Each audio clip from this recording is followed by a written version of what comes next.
Today in my life, tara samahan niyo akong mag-aral ngayon. Time check, 12:30. Yung pasok ko pala guys is 12:45 at uwian ko is 7. Mangkaingon jud daning at ulan na po dani unya. Tuara na ulan na jud.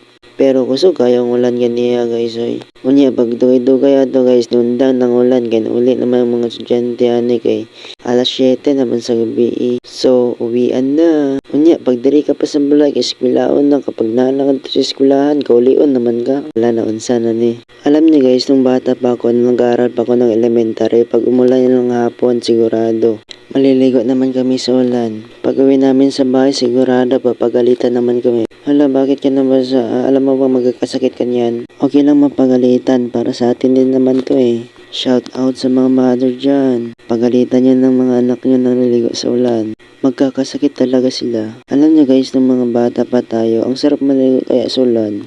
Pagkatapos maglalaro kayo ng kaibigan mo. Para sabay kayong mapagalitan. Hala, walang ganun. Bumabalik talaga yung alaala mo pag may nakita kang bata na naglalaro sa ulan. Tapos kasama mo yung kaibigan mo. Pag mapikon talaga niyan, lagot ka. Ngayon na malaki na tayo, dapat marunong tayong magpakumbaba. Hayaan mo na silang magalit sa'yo. Hanggang dyan lang naman ang kaya nilang gawin eh. 'Di ba guys?